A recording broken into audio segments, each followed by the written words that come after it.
CADV Storytelling mempersembahkan sebuah karya besar dari S.H. Mintarja dengan judul Mata Air di Bayangan Bukit.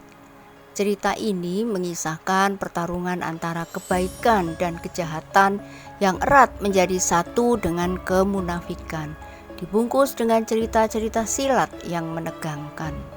Latar cerita tersebut tak jauh dari sejarah kerajaan-kerajaan di masa silam. Selamat menikmati.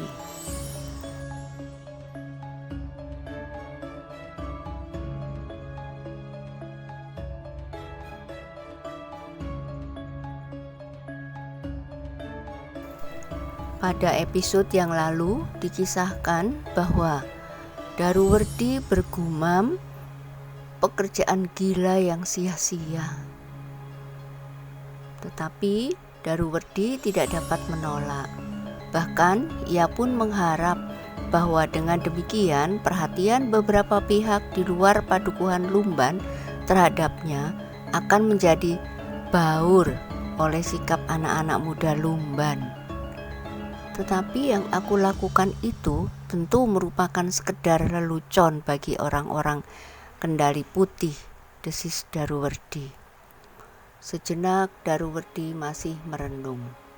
Namun sejenak kemudian ia pun bangkit sambil bergumam, "Aku harus pergi ke Bukit Gundul, tetapi malam nanti aku harus dapat bertemu dengan anak itu.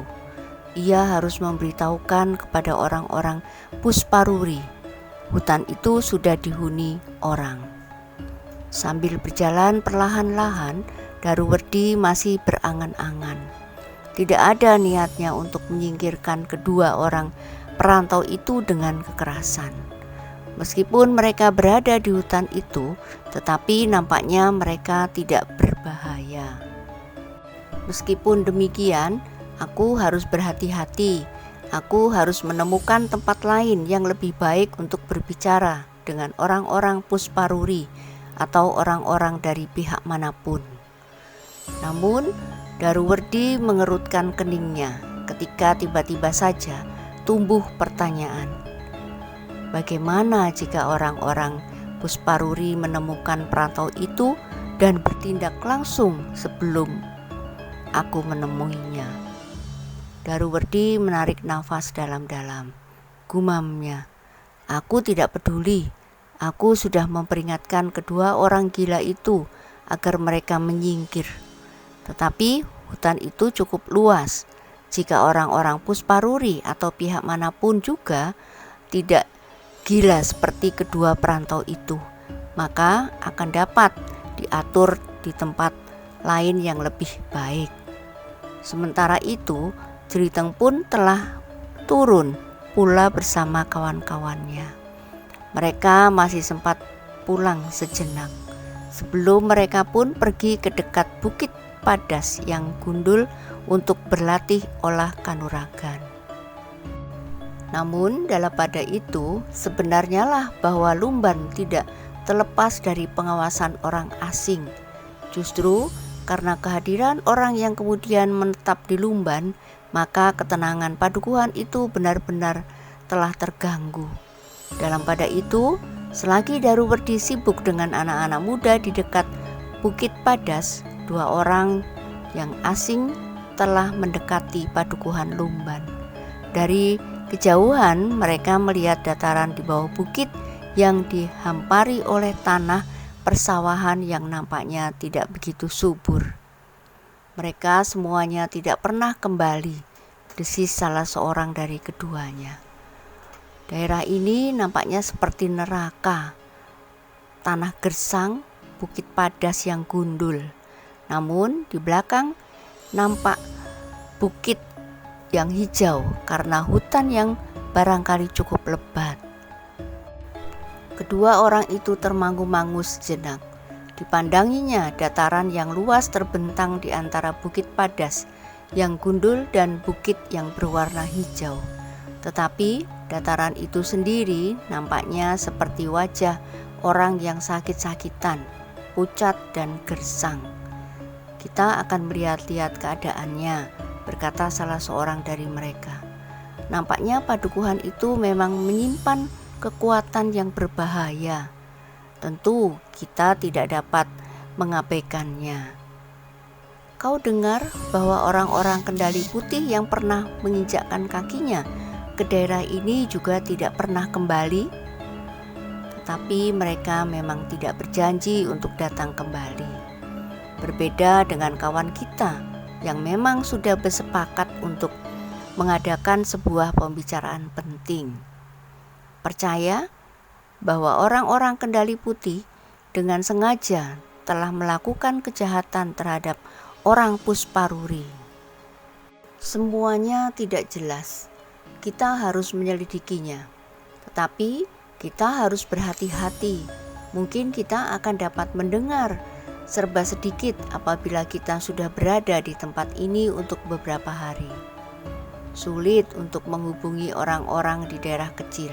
Setiap orang baru akan segera dikenal, dan karena peristiwa-peristiwa sebelumnya akan dengan mudah dicurigainya pula. Ada dua cara. Kita menanggalkan pakaian kita dan menjadikan diri kita sebagai pengemis, atau kita dengan diam-diam mengambil satu atau dua orang dan membawanya ke hutan di lereng bukit itu. Kita memaksanya untuk berbicara. Kemudian mereka kita bunuh tanpa ada seorang pun yang mengetahuinya. Aku condong untuk memilih yang kedua, itu lebih cepat.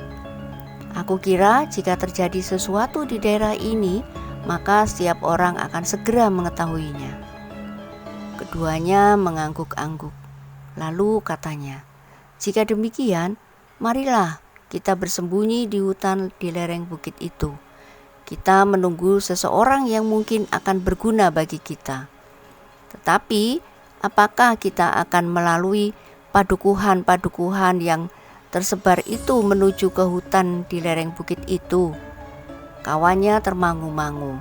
Namun kemudian katanya, sebentar lagi matahari akan turun. Kita akan melanjutkan perjalanan setelah gelap. Keduanya pun kemudian berhenti dan duduk di bawah sebatang pohon yang berdaun lebat menunggu matahari tenggelam.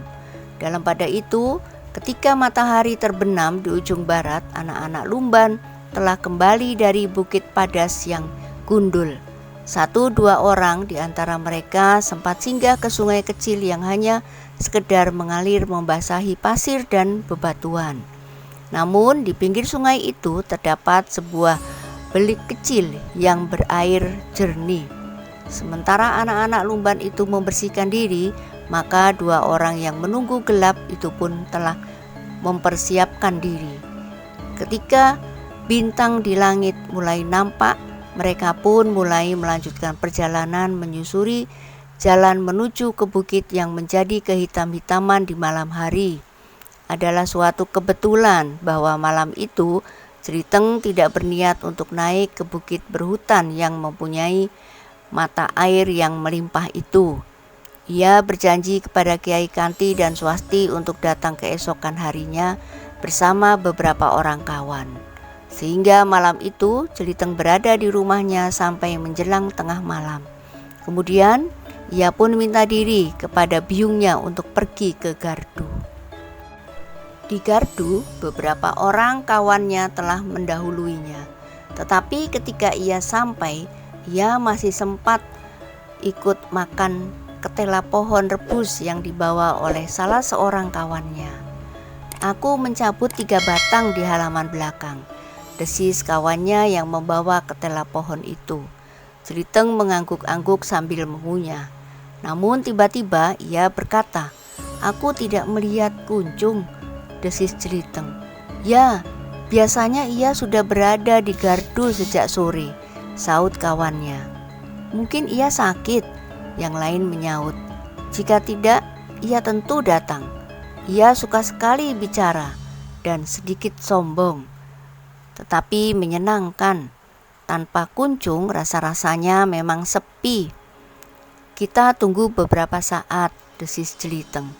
"Jika ia tidak datang?" bertanya kawannya. Jeliteng termangu-mangu, gumamnya. apa kita akan menengok ke rumahnya? Itu akan mengejutkannya dan mengganggu seluruh keluarganya. Tentu kita akan menunggu sampai besok.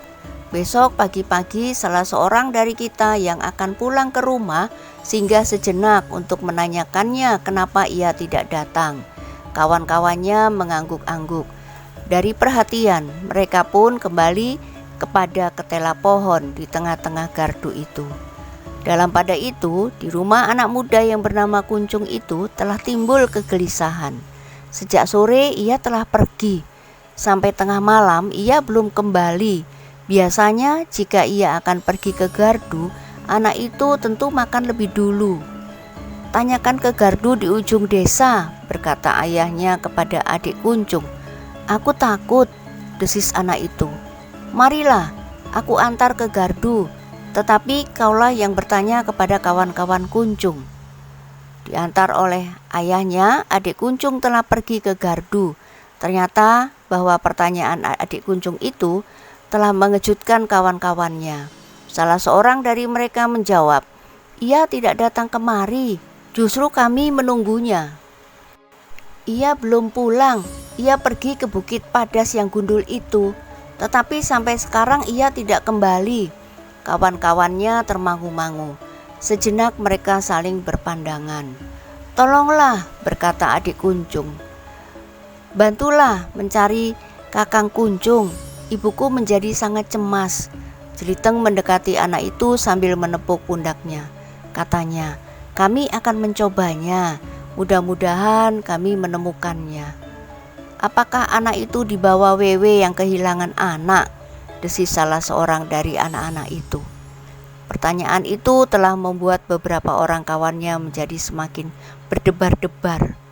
Seorang yang memang penakut telah mendesak dan berdiri di antara kawan-kawannya dengan kaki gemetar. Dalam pada itu, Jeliteng berkata kepada adik anak yang seakan-akan menghilang itu, pulanglah, kami akan minta tolong kepada orang-orang padukuhan untuk mencari kakakmu. Dengan cemas, anak itu pun memandang wajah Jeliteng. Sementara ayahnya termangu-mangu di kegelapan. Namun akhirnya ayahnya pun mendekat. Dengan gagap ia berkata, tolong Ger. Hanya itulah yang terlontar dari mulutnya. Namun nampak kegelisahan yang sangat telah mencekam wajahnya. Jeliteng memandang orang tua itu. Orang itu pendiam, yang dalam keadaan sehari-hari memang sulit untuk berbicara di antara banyak orang. Namun tiba-tiba ia sudah dihadapkan pada suatu keadaan yang membuat hatinya sangat gelisah. Sepeninggal orang tua itu, Jeliteng menjadi bingung, apalagi ketika ia melihat kawan-kawannya yang bahkan telah kehilangan akal. Apa yang dapat kita lakukan? Bertanya salah seorang dari mereka. Kita akan mencarinya, kita membawa obor, tampah, kentongan, dan pisau. Kita cari Kuncung kemana saja. Mungkin ia memang dibawa oleh kuntilanak. Kawan-kawannya termangu-mangu. Namun ternyata mereka tidak mempunyai jalan lain untuk mencarinya. Namun dalam pada itu, Jeliteng mempunyai pertimbangan lain. Jika dalam keadaan demikian, Daruwerdi tidak berusaha menolong anak yang hilang itu, maka ia akan berbuat sendiri. Karena menurut perhitungan Jeliteng, Kuncung telah mengalami nasib seperti yang pernah dialami. Tetapi agaknya Kuncung tidak akan dapat membebaskan dirinya sendiri. Jika benar ia jatuh ke tangan orang-orang yang ganas seperti orang-orang Kendali Putih. Sejenak kemudian, Padukuhan Lumban Wetan telah menjadi ramai. Beberapa orang dalam kelompok-kelompok kecil berputar-putar di padukuhan. Mereka berjalan beriring mendekati tempat-tempat yang dianggapnya wingit, kuburan-kuburan, pohon-pohon besar, dan gerumbul-gerumbul yang lebat. Dalam hiruk-pikuk itulah Jeliteng hilang dari antara kawan-kawannya.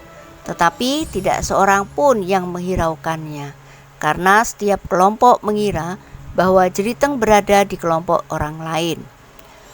Hiruk-pikuk itu akhirnya terdengar pula dari padukuhan-padukuhan yang lain, bahkan sampai ke Lumban Kulon. Sedangkan Daruwerdi yang tidur nyenyak pun telah terbangun. "Ada apa?" anak muda itu bertanya kepada orang-orang yang sudah turun ke jalan. "Seorang anak Lumban Wetan telah hilang, mungkin dibawa Wewe yang kehilangan anaknya. Mereka sedang mencari berkeliling padukuhan, bahkan ada yang pergi keluar padukuhan," jawab salah seorang dari mereka yang berada di jalan. Daruwerdi termangu-mangu sejenak. Sekilas terbersit pula dugaannya, seperti yang diperhitungkan oleh Jeliteng. Kuncung tentu sudah hilang karena ia bertemu dengan orang-orang asing bagi padukuhan yang tenang itu. "Jarang sekali seseorang diterkam harimau di daerah ini," berkata Daruwerdi di dalam hatinya, "kecuali jika mereka sengaja mengumpankan diri ke hutan seperti kedua orang perantau itu, atau seperti Jeliteng yang sering mencari kayu di hutan itu, meskipun mereka terlalu percaya kepada dongeng tentang harimau yang terasing itu." Ketika Daruwerdi masuk ke dalam biliknya, maka ia memutuskan untuk bersiap menghadapi segala kemungkinan. Seandainya benar Kuncung ditangkap oleh orang-orang yang asing bagi padukuhan ini, maka ia tentu akan mengatakan apa yang diketahuinya tentang kematian orang-orang Pusparuri dan Kendali Putih di pinggir hutan itu. "Seandainya aku tidak keluar mencarinya, maka akulah yang agaknya akan dicari oleh mereka karena cerita Kuncung," gumam Daruwerdi kepada diri sendiri. Namun tiba-tiba saja keningnya berkerut. "Tetapi dua orang yang menangkap Jeliteng itu tidak pernah datang padaku. Apakah ada pertimbangan lain bahwa mereka sedang menyiapkan kekuatan yang lebih besar, sehingga yang datang sekarang adalah orang-orang yang yakin akan dapat mengalahkan aku?" Daruwerdi termangu-mangu sejenak, namun akhirnya ia memutuskan untuk keluar dari rumahnya dan melihat keadaan agar ia tidak terjebak di dalam rumahnya yang sempit tanpa memastikan sebelumnya apakah ia akan benar-benar ikut mencari Kuncung atau sekedar bersiaga. Namun dalam pada itu, baik Daruwerdi maupun orang-orang Lumban Kulon sama sekali tidak mengetahui bahwa dari halaman seberang di bawah rimbunnya dedaunan seseorang sedang bersembunyi dan mengintai dengan hati-hati. Ketika orang itu melihat Daruwerdi keluar dari rumahnya dengan senjata di lambung, maka ia menarik nafas dalam-dalam. Mudah-mudahan Daruwerdi dapat menebak apa yang terjadi dan membawa aku langsung ke tempat yang aku cari, katanya di dalam hati. Sebenarnya lah bahwa Jeliteng telah berusaha mengamati apa yang akan dilakukan oleh Daruwerdi. Ia sendiri sama sekali tidak tahu kemana ia harus mencari, tetapi ia berharap bahwa berdasarkan atas hubungan yang pernah dilakukan oleh Daruwerdi dengan orang-orang yang tidak dikenalnya itu akan mempermudah pelacakannya terhadap anak yang malang itu. Sejenak kemudian, Jeliteng telah meloncati dinding-dinding penyekat halaman untuk mengikuti Daruwerdi yang berjalan tergesa-gesa menyusuri jalan padukuhan. Ia sama sekali tidak berada di antara anak-anak muda yang lain dan orang-orang Lumban yang sedang mencari Kuncung dengan caranya. Ketika Daruwerdi telah berada di Bulak, maka Jeliteng harus menjadi lebih hati-hati. Daruwerdi bukannya anak-anak Lumban kebanyakan, sehingga karena itu ia harus berusaha dengan segenap kemampuan yang ada agar Daruwerdi tidak menyadari bahwa ia sedang diikuti oleh seseorang. Dalam pada itu, Daruwerdi berjalan semakin lama semakin cepat. Dengan demikian, Jeliteng pun menjadi semakin cepat pula mengikutinya. Jeliteng menjadi berdebar-debar ketika ternyata Daruwerdi telah menuju ke arah Bukit Padas yang gundul. Rasa-rasanya memang ada hubungan yang khusus antara Daruwerdi dan Bukit Gundul itu. Beberapa orang kawan Jeliteng memang sering melihat Daruwerdi pergi ke bukit itu tanpa dapat mengatakan apa yang dikerjakannya di sana. Dengan sangat hati-hati, Jeliteng mengikutinya. Rasa-rasanya semakin dekat dengan bukit padas yang gundul itu. Hatinya menjadi semakin berdebar-debar, seolah-olah Jeliteng akan melihat kelompok orang yang telah siap menunggu kedatangan Daruwerdi untuk melakukan segala perintahnya. Jeliteng segera bersembunyi di balik semak-semak ketika Daruwerdi mulai melangkah naik ke atas batu-batu padas. Dengan sangat hati-hati, Jeliteng merayap dari balik gerumbul ke balik gerumbul lainnya, agar ia tidak terpisah terlalu jauh dari anak muda yang diikutinya. Namun, Jeliteng menjadi berdebar-debar ketika ia melihat tidak seorang pun berada di bukit padas itu. Bahkan kemudian ia mendengar Daruwerdi itu memanggil, "Cempaka, Cempaka!" Tetapi tidak terdengar jawaban apapun juga. Ia masih mendengar Daruwerdi memanggil beberapa kali, namun tidak seorang pun yang menjawab. Daruwerdi pun kemudian menengadahkan wajahnya. Terdengar ia bergumam, "Masih belum saatnya ia datang." Jeliteng menjadi berdebar-debar. Ia melihat Daruwerdi kemudian duduk di atas batu padas. "Gila," desis Jeliteng di dalam hatinya. Apakah ia hanya akan duduk saja di situ tanpa berbuat sesuatu? Beberapa saat Jeliteng masih menunggu, tetapi akhirnya ia menggeram. "Jika aku menunggu saja di sini, anak yang hilang itu akan ditemukan menjadi mayat." Ternyata Daruwerdi tidak ada minat untuk menolongnya. Sekilas ia membayangkan betapa Daruwerdi telah berusaha menyelamatkan jiwa Kiai Kanti dan Swasti dari terkaman seekor harimau di hutan di bukit sebelah.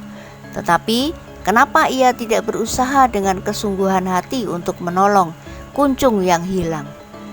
Agaknya waktu itu secara kebetulan saja Daruwerdi melihat peristiwa itu.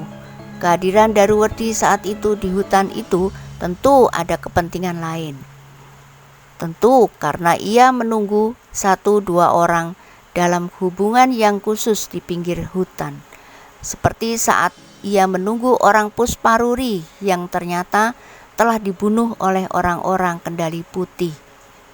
Jeliteng mencoba menilai keadaan yang sedang dihadapinya, dan ia pun yakin karena ia mendengar Daruwerdi bergumam bahwa orang yang disebutnya Cempaka itu memang belum saatnya datang, sehingga yang dilakukan oleh Daruwerdi justru lebih banyak dihubungkan dengan kehadiran orang-orang asing bagi padukuhan Lumban. Namun dalam pada itu Jeliteng menjadi bingung. Ia tidak sampai hati membiarkan Kuncung hilang tanpa pembelaan. Tetapi ia pun mempunyai keinginan yang kuat untuk melihat siapakah yang bakal datang di bukit padas dan yang disebut dengan panggilan Cempaka itu. Sejenak Jeliteng berbantah dengan dirinya sendiri.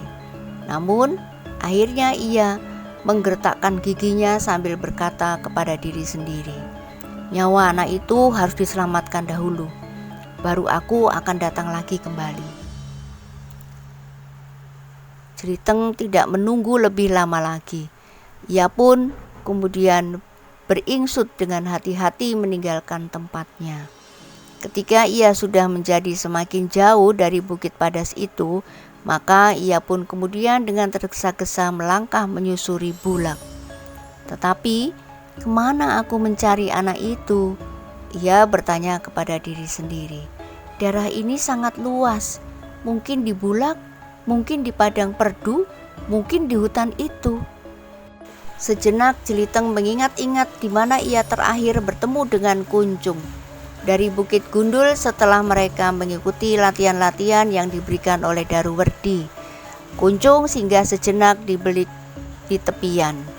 Mungkin ketika ia pulang dari sungai itulah ia bertemu dengan orang-orang tidak dikenal itu, berkata Jeliteng kepada diri sendiri. Tetapi Jeliteng pun tidak segera dapat menebak kemana Kuncung itu dibawa pergi. Ketika Jelinteng kemudian berlari-lari kecil menuju lereng bukit, ia melihat dari kejauhan sekelompok orang-orang lumban yang sedang mencari kuncung. Dilihatnya beberapa buah obor di ujung padukuhan. Sementara di arah yang lain ia melihat pula beberapa obor di bawah pohon randu alas yang raksasa. Orang-orang lumban kebingungan, desisnya, tetapi sulit untuk menemukannya. Semula ada niatnya untuk memanjat tebing menemui Kiai Kanti, namun akhirnya ia pun mengurungkannya, karena hal itu hanya akan membuang waktu saja. Sudah barang tentu anak itu tidak akan dibawa sampai ke lereng yang terlalu tinggi. Karena ia tidak menemukan sesuatu di lereng bukit itu, maka Jeliteng pun segera bergeser. Bahkan kemudian ia berlari-lari kecil. Dijelajahinya tempat yang dianggapnya tersembunyi di pinggir hutan itu. Namun ia tidak menemukan sesuatu. Dengan demikian, maka Jeliteng pun berusaha mencari ke tempat yang lain. Tanpa mengenal lelah, ia berlari menuju ke kuburan yang terpisah dari padukuhan. Meskipun ia tidak mencari kuntilanak, tetapi ia menganggap bahwa tempat itu cukup tersembunyi jika ada orang yang sengaja menyembunyikan diri bersama kuncung. Tetapi Jeliteng tidak menemukan yang dicarinya. Keringat anak muda itu mulai membasahi seluruh tubuhnya, bukan saja karena ia berlari-lari, tetapi kegelisahannya telah membuatnya seakan-akan diperas, sehingga keringatnya telah mengalir di seluruh wajah kulitnya. Dalam pada itu, ternyata bahwa Jeliteng telah salah hitung. Justru karena ia mengurungkan niatnya memanjat tebing lebih tinggi lagi, maka ia tidak berhasil menjumpai anak muda yang sebenarnya memang dibawa oleh dua orang yang tidak dikenal. Adalah kebetulan bahwa dua orang yang berjalan menuju ke tempat yang sepi itu telah bertemu dengan Kuncung seorang diri. Mula-mula Kuncung sama sekali tidak menghiraukan dua orang yang datang menuju ke arah ia berjalan. Bahkan kemudian ia pun berhenti ketika salah seorang dari kedua orang itu memanggilnya. Nah, bagaimanakah kisah selanjutnya? Silakan ikuti terus kisah mata air di bayangan bukit pada kesempatan lain. Jangan lupa like, komen, dan subscribe. Terima kasih. Sampai jumpa.